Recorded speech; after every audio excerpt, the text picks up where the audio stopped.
कितने बच्चे आ जाते हैं? हाँ? कितने बच्चे आते हैं ट्यूशन में?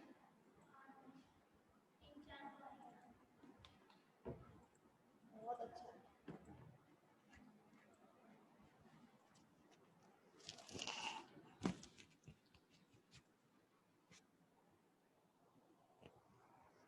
ठीक है,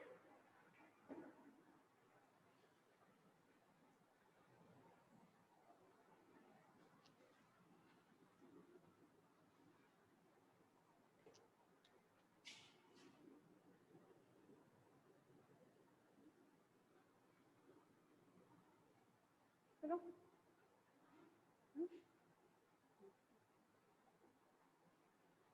गुड आफ्टरनून एवरीवन। आवाज़ क्लियर है आप सभी तक? कोई परेशानी है वॉइस में तो ज़रा आप कमेंट सेक्शन में बताएं मुझे। तो सेकेंड ईयर कल आप लोगों का एक नया टॉपिक स्टार्ट हुआ था, AMI एंड CMI। ठीक है, AMI मतलब एंटीबॉडी मीडिएटेड इम्यूनिटी, ये हमने कल बता दिया था आपको। CMI mean cellular mediated immunity. पहले हम AMI बता रहे हैं आज। AMI मतलब तरल माध्यित प्रतिरक्षा। ठीक है, कल आपका ये टॉपिक स्टार्ट हो गया था, तरल माध्यित प्रतिरक्षा। तरल माध्यता में से भाई क्यों बोलते हैं? क्योंकि ये हमारी सेल में ना होकर कहाँ होते हैं, इसका मीडियम क्या रहता है? इसका तरल रहता है, मतलब ये जनरली आपके ब्लड में होगी, आपके सेल में ना होगा। ठीक है, खैर ये बात तो क्लियर थी कल कि और इसको जो इन्फेक्ट करते हैं एंटीजन, वो भी कैसे होंगे? वो सेल्यूलर ना होकर, मतलब सेल के अंदर ना होकर सेल के बाहर बाहर वो आपको इन्फेक्ट करेंगे, चाहे वो एंटीजन आपका वायरस हो, प्रोटोजोआ हो या कोई भी अदर हो। ठीक है, ये सब चीज तो आप लोगों को कल तक क्लियर कर दिया था।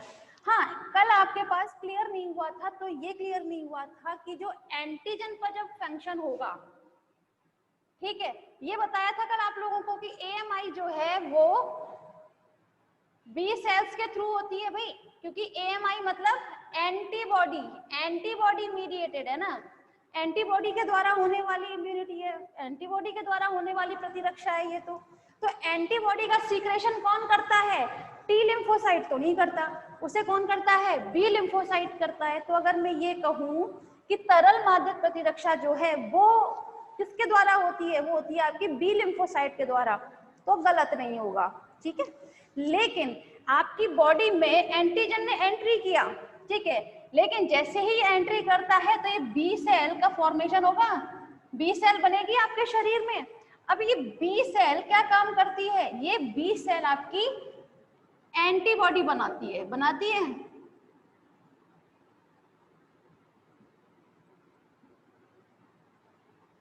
एंटीबॉडी बनाती है ना बी सेल, लेकिन अब ये एंटीबॉडी भी अगर बना रही है तो कुछ चरण में बनाती है।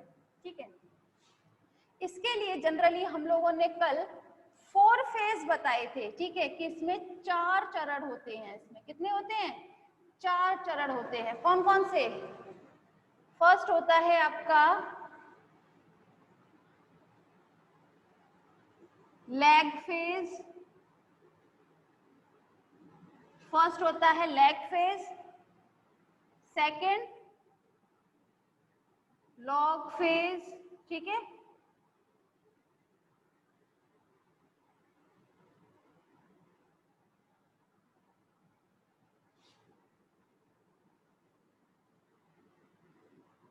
स्टेडी स्टेट या प्लेटियो फेज, इसको हम बोलते हैं संतुलन अवस्था, या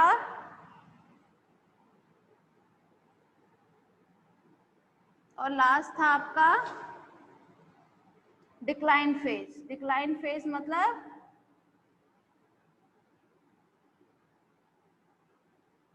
पतन की अवस्था, यानी कि पतन का चरण। ठीक है, तो जो एंटीबॉडी अपना काम करेगी वो इन 4 चरणों से होकर गुजरेगी। अब ये 4 चरण कैसे होते हैं जरा ध्यान दीजिएगा क्लास। सपोज कीजिए आपके शरीर में किसी भी एंटीजन ने प्रवेश किया है, ठीक है, तो एंटीजन ने प्रवेश किया, ठीक है, सबसे पहले कौन सा फेज आएगा आपका? Lag phase. Lag phase first चरण है ये आपका। तो फर्स्ट जो है लैग फेज, इसमें आपकी एंटीबॉडी नहीं बनती, ठीक है। लैग फेज में कभी भी एंटीबॉडी का निर्माण नहीं होगा, उसमें कभी भी एंटीबॉडी दिखाई ही नहीं देगी, ठीक है। इसके बाद अगर कौन सा आता है आपका? Log phase. लॉग फेज कौन सा होता है भाई? दूसरा चरण है ये आपका, सेकंड स्टेप है। तो लॉग फेज में आपका एंटीबॉडी बनना स्टार्ट होती है, एंटीबॉडी बनती है, ठीक है। इसका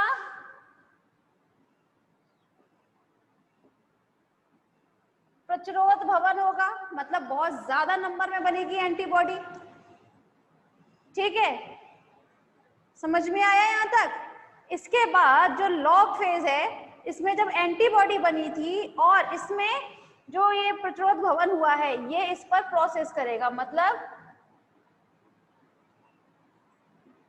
एंटीजन पर प्रक्रिया करेगा। प्रक्रिया मतलब क्या होता है? प्रक्रिया मतलब जो भी आपको अभिक्रिया सिखाई गई है कई टाइप्स की, तो उनमें से कोई भी यहाँ पे अभिक्रिया होगी भाई, जैसा एंटीजन वैसा ही आपकी एंटीबॉडी है। उन दोनों के बीच में कोई भी आपकी अभिक्रिया हो सकती है, चाहे तो अवक्षेपण की हो, चाहे भक्षाणु नाशन हो, चाहे आपकी कोई भी अदर हो, ठीक है। आपको तो कई सारे बता दिया ऑक्सीडेशन वगैरह। तो वहां पर एंटीजन पर प्रक्रिया करेगी ये एंटीबॉडी। अब इसके बाद प्रक्रिया होने के बाद एक आती है आपकी स्टेडी स्टेट, मतलब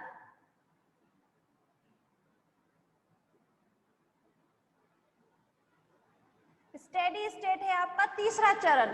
या स्टेडी स्टेट में रहता क्या है? जनरली एंटीजन है, ठीक है, हमें नहीं पता कितने नंबर में एंटीजन थे भाई, क्योंकि एंटीजन अंदर हमारी बॉडी में जैसे जाते हैं, जनरली होता क्या है कि ये भी तो रेप्लिकेशन करना स्टार्ट कर देते हैं, ग्रोथ करते हैं अपना। तो इन्होंने भी रेप्लिकेशन किया था, यहाँ पर हमारी जो एंटीबॉडी बनी वो भी बहुत सारे नंबर में बन गई, प्रतिरोध भवन में बन गई। तो यहाँ स्टेडी स्टेट में एक संतुलन की अवस्था आ जाती है, जितने आपके एंटीजन है हमें, ठीक है, उसी के अनुसार हमें जितनी एंटीबॉडी की जरूरत है उतने हमारे पास इक्वल हो चुके हैं। अब अभिक्रिया जितनी होनी थी हो चुकी, प्रेसिपिटेट जितना बनना था। अवक्षेपण की अगर हम बात करें, अवक्षेपण या भक्षाणु नाशन की प्रक्रिया की अगर हम बात करें, यहाँ पर भक्षाणु नाशन की प्रक्रिया हो गई, ठीक है।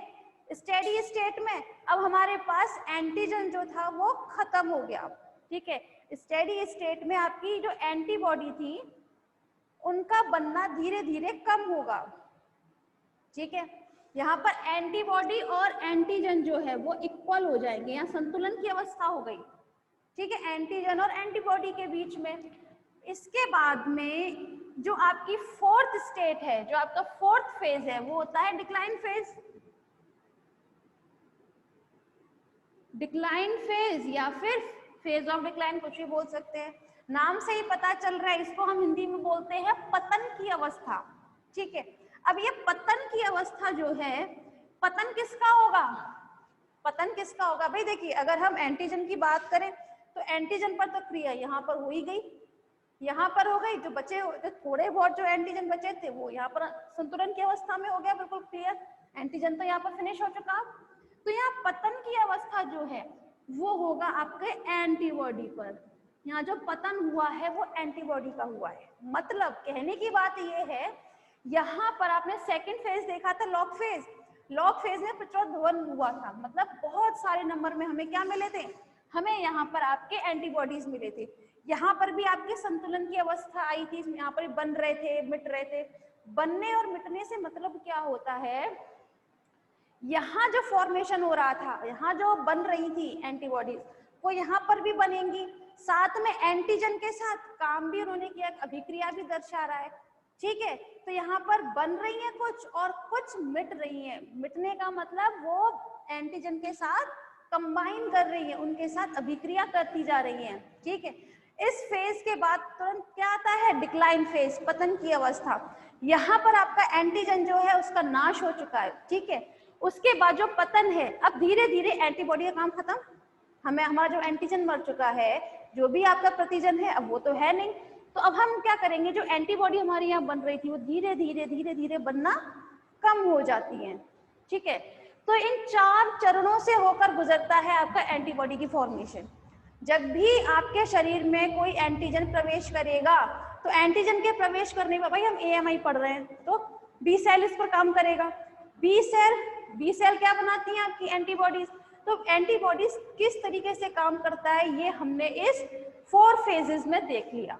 ठीक है, तो पहली बात तो ये है, सेकेंड ईयर किसी को भी इससे रिलेटेड परेशानी है तो आप मुझसे पूछ ले पहले, कोई प्रॉब्लम नहीं है। चलिए ठीक है क्लास, तो ये सब चीज क्लियर हो चुकी है अब। ठीक, अब एक काम करते हैं, इन फेजेस को थोड़ा सा हम एक बात और देख लेते हैं किस तरीके से।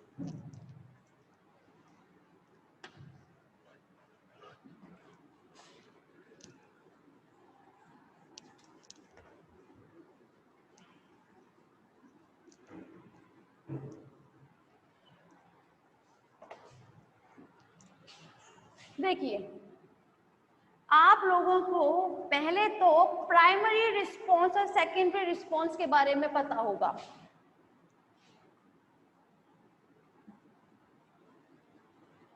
प्राथमिक प्रतिरक्षा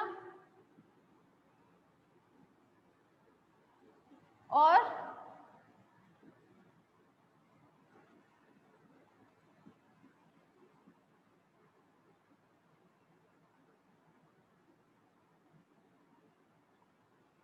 ठीक है, प्राथमिक प्रतिरक्षा, द्वितीयक प्रतिरक्षा मतलब जो प्राइमरी आपका रिस्पॉन्स है। ठीक है, primary response and secondary response, इसके बारे में हम पहले भी स्टडी कर चुके हैं, थोड़ा सा हम पहले से भी जानते हैं जनरली। आप लोगों को जब एंटीबॉडीज का बारे में बताया था तो एक बात बताई थी कि एंटीबॉडीज जो होती हैं वो 5 टाइप्स की होती है, 5 प्रकार की होती हैं। 5 प्रकार में से जो आपकी IgM मैक्रोग्लोब्यूलिन, याद है अब, ये जो आपकी IgM थी वो क्या दर्शाती थी, वो आपकी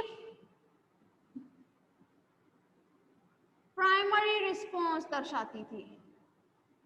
राइट, याद आया, ये जो प्राइमरी रिस्पॉन्स ये दर्शाती थी। तो यहाँ पर कोई भी अगर प्रतिजन, कोई भी एंटीजन अगर बॉडी में एंट्री करता है तो सबसे पहले कौन सा आएगा आपका, IgM। ठीक है, लेकिन ये कैसी होती है, बहुत थोड़े समय के लिए होती हैं, बहुत लंबे समय के लिए नहीं होती, ये आपको पहले बता दिया गया था। तो ये IgM बनी, आपने अभी तक 4 चरण पढ़े हैं भाई, 4 फेज पढ़ चुके हैं आप। तो 4 फेजेस में से जो मेन है वो है लैग फेज, जिसमें क्या होती थी, एंटीबॉडी नहीं बनती, और एक होता है लॉग फेज, जिसमें आपकी एंटीबॉडी का निर्माण होना स्टार्ट हो जाता है, उसमें प्रतिरोध भवन होता है। ठीक है, तो प्राथमिक प्रतिरक्षा की अगर हम बात करते हैं, प्राइमरी रिस्पॉन्स की अगर हम बात करते हैं, तो प्राइमरी रिस्पॉन्स में जो लैग फेज है, लैग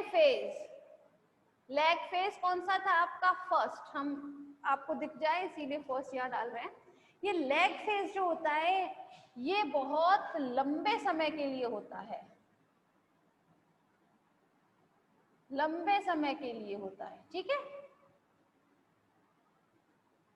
अब ये लैग फेज जो है बहुत लंबे समय के लिए होता है, मतलब इसमें एंटीबॉडी नहीं बनेगी। ठीक है, अच्छा, और कितने लंबे समय के लिए होता है, तो ये लैग फेज का जो टाइम होता है ना, ये आपके एंटीजन पर डिपेंड करता है कि आपकी बॉडी में जो कोई भी एंटीजन जो एंट्री किया है, ठीक है, वो किस प्रकृति का है। सपोज कीजिए अगर वो प्रोटीन का बना है, ये आपको जब एंटीजन बताया था तभी बताया था कि जो एंटीजन होता है या तो वो प्रोटीन के बने होते हैं या पॉलीसैकेराइड वगैरह के बने होते हैं।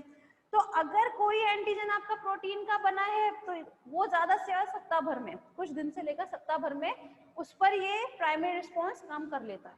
ठीक है, उस पर लैग फेज जो होती है वो कुछ सप्ताह की होती है। ठीक है, लेकिन सपोज कीजिए जो आपका एंटीजन है वो किसका बना है, पॉलीसैकेराइड का बना है, जैसे न्यूमोकोकस है।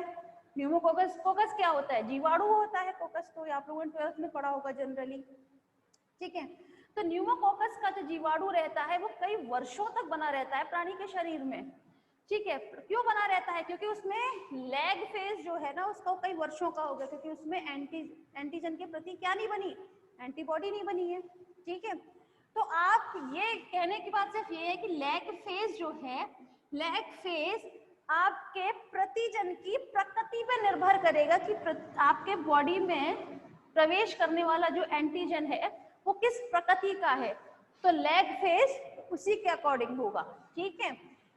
तो यहाँ पर जो लैग फेज है वो लंबे समय के लिए होता है। प्राइमरी रिस्पॉन्स की बात कर रहे हैं क्लास यहाँ हम, वहां पर जो आपका लॉग फेज है, लॉग फेज मतलब सेकेंडरी फेज जो था, दूसरा चरण जो था आपका, यहाँ लॉग फेज जो होता है उसमें एंटीबॉडी का निर्माण होता है, देख सकते हैं आप।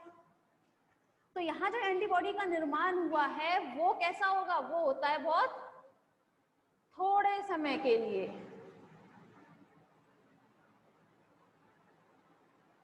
थोड़े समय के लिए होता है, और उसमें भी एंटीबॉडी बहुत कम नंबर में बनते हैं, बहुत ज्यादा नहीं बनते, बहुत कम बनते हैं, ठीक है। ये तो रही आपकी प्राथमिक प्रतिरक्षा की बात। वहीं अगर हम बात करते हैं द्वितीय प्रतिरक्षा मतलब सेकेंडरी रिस्पॉन्स की क्लास, आप लोगों को जब इम्यूनोलॉजी के उसके बारे में बताया गया था, क्या कहते हैं, प्रतिरक्षियों के बारे में, एंटीबॉडीज के बारे में जनरली, तो ये बताया गया था प्राइमरी रिस्पॉन्स के टाइम पर आती है IgM, ठीक है, और सेकेंडरी रिस्पॉन्स के टाइम पर कौन आता है भाई, सेकेंडरी रिस्पॉन्स के टाइम पर आती है IgG, ठीक है, IgG आती है वहां पर, क्योंकि वहां पर जो आपका IgM जो होता है वो शॉर्ट लिव्ड होता है, पहले ही बताया था, बहुत कम समय के लिए होता है, उसके बाद IgG आ जाती है, याद आया कुछ।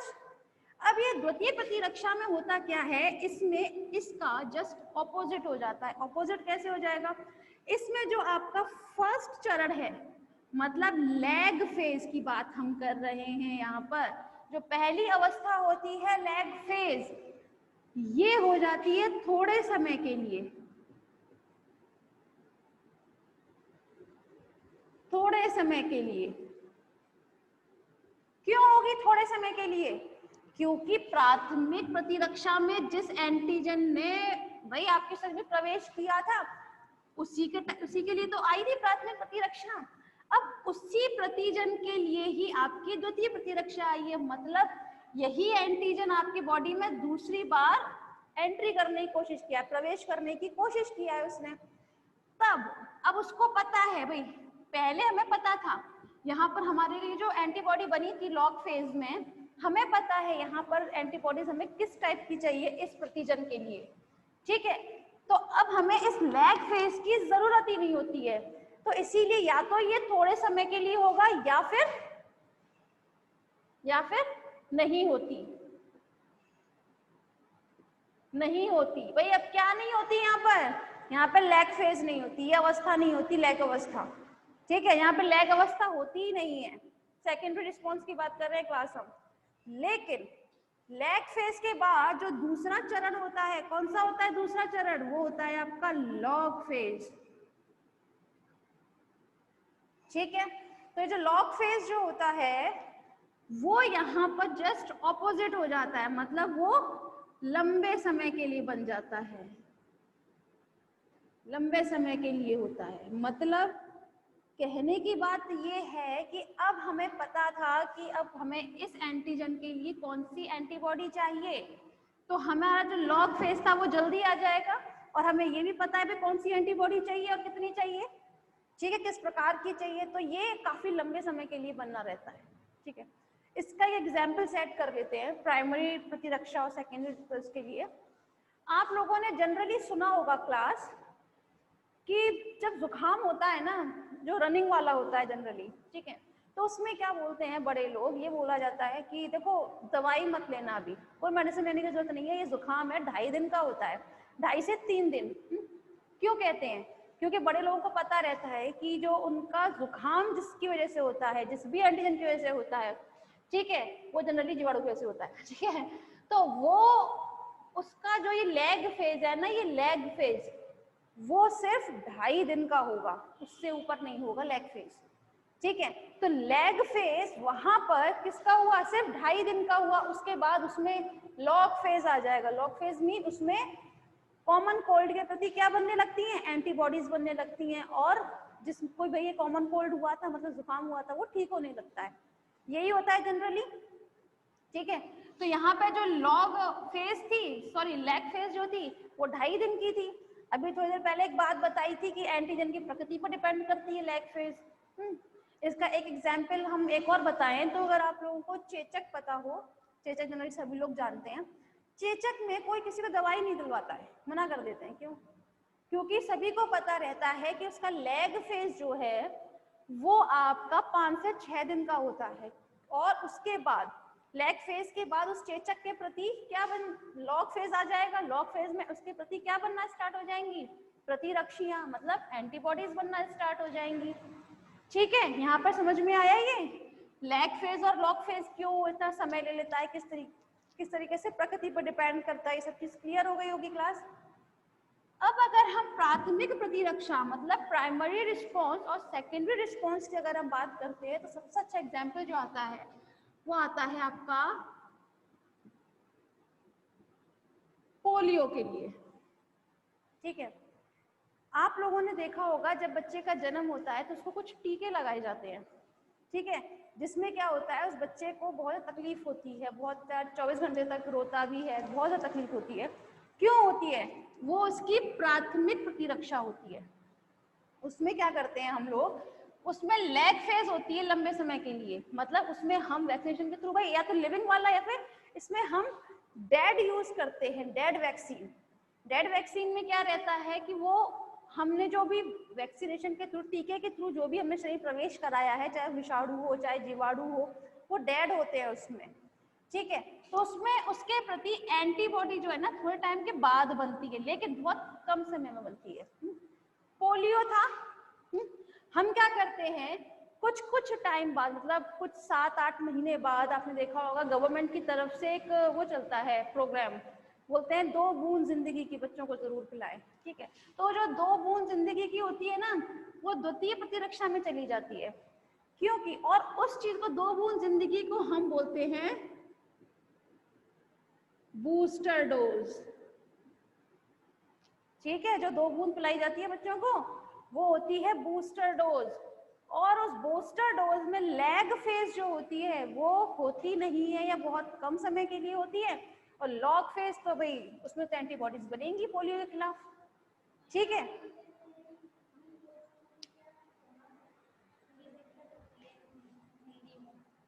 मैम आप इंग्लिश में ही नहीं बोल सकती। एक सेकेंड हर्षित, बेटा अगर आपको इंग्लिश में ही चाहिए या हिंदी में तुम्हें तकलीफ होती है, आप हिंदी मीडियम से हैं इंग्लिश मीडियम से?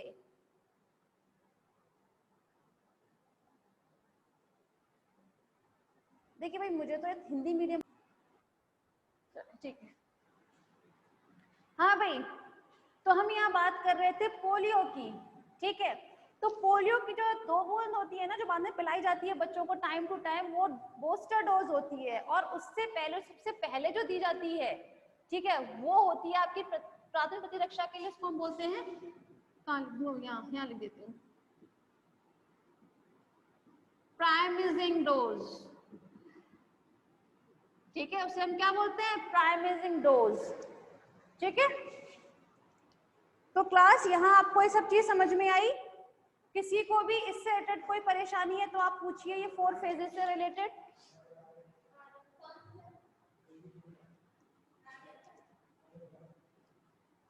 क्लास एक बात और, हम जरा इन 4 फेजेस का अगर एक